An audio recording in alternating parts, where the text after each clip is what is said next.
On Friday, February 20th, the Supreme Court told the President of the United States that his tariffs are illegal.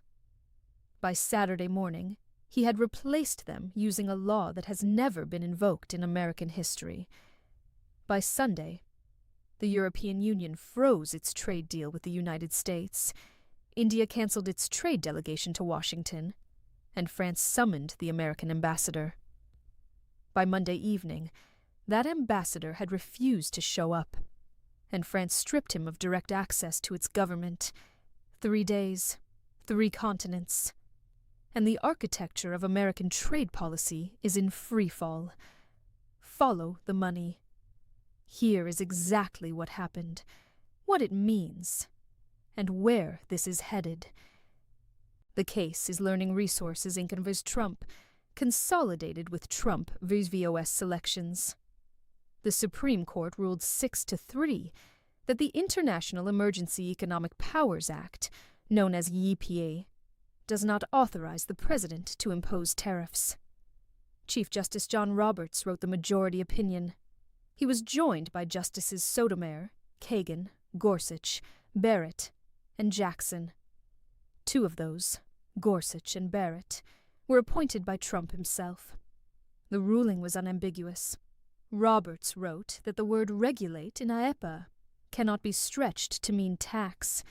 He stated that the power to impose tariffs is a branch of the taxing power, which the Constitution assigns exclusively to Congress under Article 1.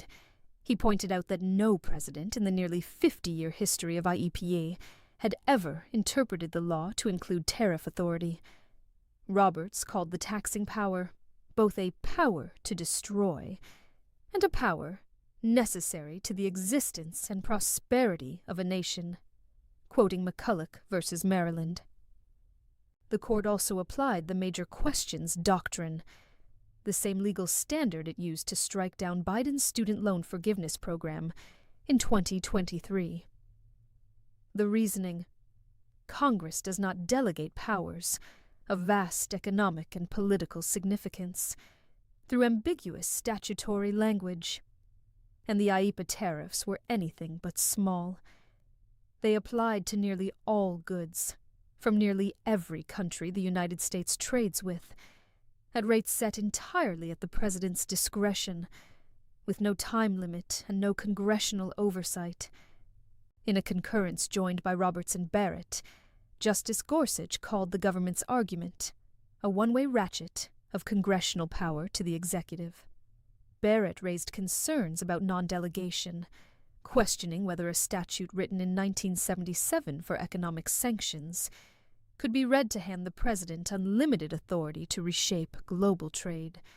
Justices Thomas, Kavanaugh, and Alito dissented. Kavanaugh's dissent carried a warning that will echo for months. He wrote that the government may now be required to refund billions of dollars to importers who paid the tariffs, even though some of those costs have already been passed on to consumers. He called the potential aftermath a mess. He also noted that IEEPA tariffs helped facilitate trade deals worth trillions of dollars, and questioned whether those agreements could survive the ruling. He is not wrong about either concern. According to the Tax Foundation, IEEPA tariffs collected roughly $160 billion through February 20th. Those tariffs would have generated an estimated $1.4 trillion over the next decade. That revenue stream is now gone.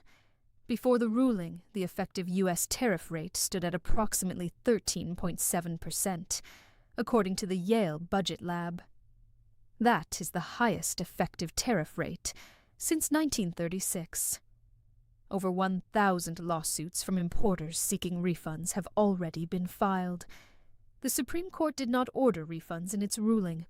It sent the refund question back to the Court of International Trade. That process could take months or years. A YouGov Snap poll taken after the ruling found that 60% of Americans strongly approve of the decision to strike down the IEEPA tariffs. Stocks rallied on Friday, but the relief may be temporary because of what happened next. Trump's response was immediate, and defiant. Within hours of the ruling, he held a press conference and signed a proclamation invoking Section 122 of the Trade Act of 1974.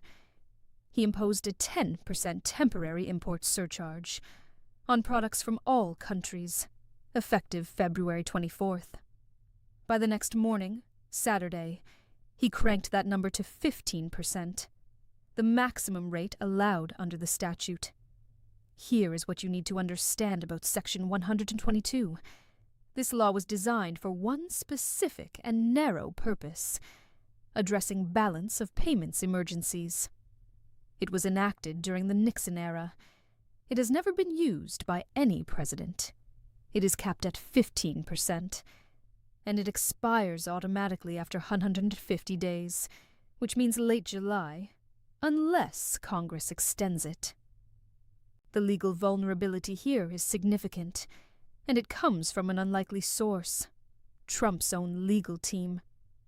During the IEEPA case, the Department of Justice's own lawyers told the Supreme Court that Section 122 has no obvious application to the current economic environment because trade deficits are conceptually distinct from balance of payments deficits. That statement is now part of the court record, and it directly undermines the legal basis for the tariffs the president just imposed. Trade analysts at the Cato Institute, BCA Research, and Chatham House have all echoed the same conclusion. The United States runs a trade deficit, yes, but capital inflows offset it. Foreign investment flows into U.S. assets. The actual balance of payments nets to approximately zero. The specific statutory condition that Section 122 requires, a balance of payments crisis, arguably does not exist. So the legal foundation of Plan B may be as fragile as Plan A. The administration has already signaled its Plan C. Trump announced that the 150-day Section 122 window will be used to launch new investigations under Section 301 of the Trade Act of 1974. Section 301 allows the president to impose tariffs in response to unfair trade practices by specific countries. Unlike Section 122, those tariffs have no cap and no time limit. But Section 301 investigations require formal procedures, public comment periods, and interagency reviews. They take time, and time is the one resource this administration does not have in abundance right now, because its trading partners are not waiting. The Turnberry Agreement was the centerpiece of Trump's trade relationship with Europe. Signed in July 2025 at Trump's golf club in Turnberry, Scotland, the deal set a 15% tariff cap on most EU exports to the United States. In exchange, the EU agreed to lower tariffs on American goods, committed to approximately $600 billion in American investments and LNG purchases, and absorbed what many in Brussels considered a deeply unequal arrangement, just to avoid a full-scale trade war. That deal is now frozen. On Sunday, Bernd Lange, chairman of the European Parliament's Trade Committee, announced he would propose suspending all legislative work on ratifying the Turnberry Agreement. He wrote on social media, "Pure customs chaos on the part of the U.S. government. Nobody can make sense of it anymore." On Monday, the European Parliament voted to halt the ratification process. The committee votes that had been scheduled for Tuesday were cancelled. Lange stated that the situation is now more uncertain than ever, and that this uncertainty runs counter to the stability the deal was supposed to guarantee. The core issue is mathematical, not political. The new Section 122 tariff is not a straight replacement for the old IEEPA tariffs. It is a surcharge that stacks on top of existing most favored nation duties. For products where the baseline U.S. duty is anything above zero, the combined rate now exceeds the 15% ceiling the Turnberry deal locked in. Lange told reporters that roughly 7 to 8% of EU exports to the United States already face rates above what the deal promised. His assessment was direct. This clearly breaches Turnberry. French Foreign Minister Jean-Noël Barrot stated publicly that his government was analyzing whether the trade deal is still valid. His exact words, "One may be permitted to doubt that." That is diplomatese for, the deal is dead, and both sides know it. The European Commission released its own statement, demanding full clarity from Washington. It reminded the United States that the EU possesses the anti-coercion instrument, a retaliatory mechanism adopted in 2023 that allows the EU to block American companies from EU public contracts, restrict U.S. investment flows, and effectively lock American corporations out of a market of 450 million consumers and over $2 trillion in annual trade. That is not a diplomatic nudge. That is a loaded weapon on the table. And here is the part that should concern American businesses directly. Former senior EU trade negotiator, Ignacio Garcia Bercero, flagged what may be the real long-term threat. The Trump administration has already announced new Section 232 national security tariff investigations. Section 232 was untouched by the Supreme Court ruling. It carries no time limit and no rate cap. It can target entire sectors: machinery, medical devices, automotive. Those are sectors the Turnberry deal never covered. Brussels has no current leverage to negotiate those away. The EU is not walking away because Trump was tough on trade. The EU is walking away because nobody on earth can figure out what the rules are anymore. Reuters confirmed on Sunday that India has indefinitely postponed a trade delegation to Washington. The team was scheduled to leave Sunday for 3 days of meetings with U.S. Trade Representative Jamieson Greer to finalize the legal text of an interim trade deal. Chief negotiator Darpan Jain was set to lead the delegation. Under that framework, U.S. tariffs on Indian goods would drop from 25% to 18%. India had committed to purchasing $500 billion worth of American products over 5 years, covering energy, aircraft, precious metals, and technology. That $500 billion commitment is now in limbo. India's trade ministry stated that no new date for the visit has been decided. The delay came primarily from uncertainty over tariffs following the court's ruling. As CNBC reported, India now appears to face a 15% Section 122 surcharge on top of standard most favored nation rates, which typically run around 2 to 3%. The 18% negotiated rate was based on premises that no longer exist.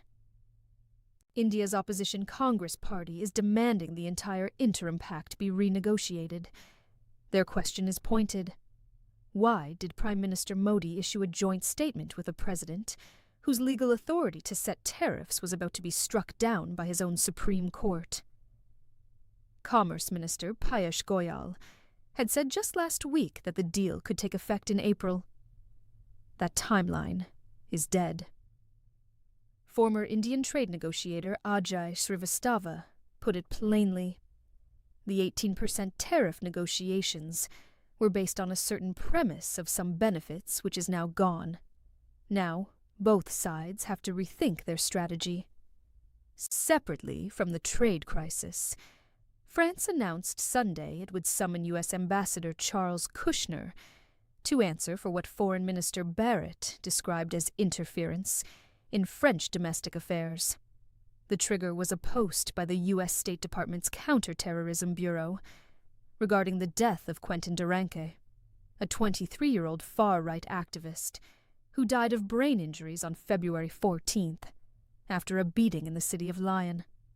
The State Department characterized the death as evidence that violent radical leftism is on the rise. France's position was unequivocal. Barrett stated, "We reject any instrumentalization of this tragedy, which has plunged a French family into mourning, for political ends. We have no lessons to learn, particularly on the issue of violence, from the international reactionary movement. Kushner was asked to attend a meeting at the French Foreign Ministry on Monday evening. He did not show up. He sent a senior embassy official in his place, citing personal commitments. France's response was historic. Foreign Minister Barrett announced Monday night that Kushner would no longer have direct access to members of the French government. The ministry statement said, "In light of this apparent failure to grasp the basic requirements of the ambassadorial mission and the honor of representing one's country, Barrett has requested that Kushner be barred from direct government contact. That is an extraordinary diplomatic action between two allies with a 250-year relationship." For context, this is the same ambassador, the father of Jared Kushner, whom Trump pardoned of federal crimes in 2020 before appointing him to represent the United States in Paris. Barrot also stated he intended to discuss U.S. sanctions imposed on Thierry Breton, a former EU commissioner who oversaw social media regulation, and Nicolas Guillou, a French judge at the International Criminal Court. He called those sanctions attacks on EU autonomy and the independence of international justice. The United States is sanctioning allied nations' judicial officials and commissioners, while simultaneously wondering why those allies are freezing trade agreements and stripping its ambassador of access. That is the current state of transatlantic relations. Trade Representative Jameson Greer appeared on ABC Sunday morning and stated with a straight face that no countries have said they will withdraw from tariff deals. This aired while the European Parliament was announcing its freeze, and while India was confirming the cancellation of its delegation. Greer's explanation for the chaos: the policy has not changed, just the legal tool to implement it. That is like saying the building is not on fire. The combustion is just happening in a different room. Treasury Secretary Scott Bessent went on CNN and was asked whether the government would refund the approximately $130 to $160 billion collected under tariffs the Supreme Court just declared illegal. He called it bad framing and deferred to the lower courts, despite the fact that the Justice Department itself told a federal appeals court last year that it would issue refunds if the tariffs were found unlawful. That promise is now part of the legal record. Bessent's response was effectively to tell the American people that their own government's commitment to return illegally collected money is someone else's problem. The Supreme Court remanded the refund question to the Court of International Trade. Kavanaugh's warning that the process would be a mess is already proving accurate. The 150-day clock on Section 122 started ticking on February 24th. It expires in late July. At that point, Trump either needs Congress to extend these tariffs, Congress that has shown zero appetite for owning this policy, or he needs the Section 301 investigations to be far enough along to impose replacement tariffs under a different authority. That is an extremely tight timeline for investigations that typically take 6 months to a year. J.P. Morgan analysts projected that trade uncertainty will remain elevated for months, and that the average tariff rate will settle between 9% and 10%. The Tax Foundation estimates the average American household still faces a $400 loss in 2026 from the remaining Section 232 tariffs alone. Chatham House analysts concluded that the effective tariff rate has dropped from 13.7% to around 8%, but noted that in January 2025, before any of this started, the rate was under 3%. TD Cowen's managing director Chris Kruger wrote, "Given Trump's public ire against previous court rulings and tariff criticisms, we would not be surprised to see a meaningful tariff escalation sooner rather than later." And then there is Trump's own response. On Monday morning, as the EU vote was underway, Trump posted on Truth Social, Any country that wants to play games with the ridiculous Supreme Court decision, especially those that have ripped off the USA for years, and even decades, will be met with a much higher tariff. Buyer beware. That is the President of the United States, threatening his own trading partners for reacting to a Supreme Court decision. The same court that includes 2 of his own appointees.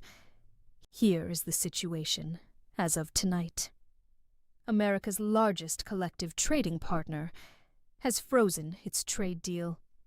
The world's most populous democracy has pulled its negotiators with no return date. France has stripped the American ambassador of government access after he refused to answer a diplomatic summons. The legal authority behind the replacement tariffs is already being questioned by the same experts who predicted the IEEPA tariffs would fall. The 150-day clock is ticking toward a July expiration, with no congressional appetite to extend. And the president is threatening allied nations on social media for acknowledging reality. The Supreme Court did not just strike down a set of tariffs. It struck down the legal mechanism that every trade deal negotiated in the past year was built on. When the foundation disappears, everything constructed on top of it becomes unstable. That is not a political opinion. That is structural reality. Follow the money. It is leaving the building. If this breakdown helped you understand what just happened, subscribe to the channel. We cover every major economic and geopolitical shift as it happens, fact-checked and sourced. Hit the notification bell. Share this with someone who needs to see it. The algorithm only works when you tell it this content matters.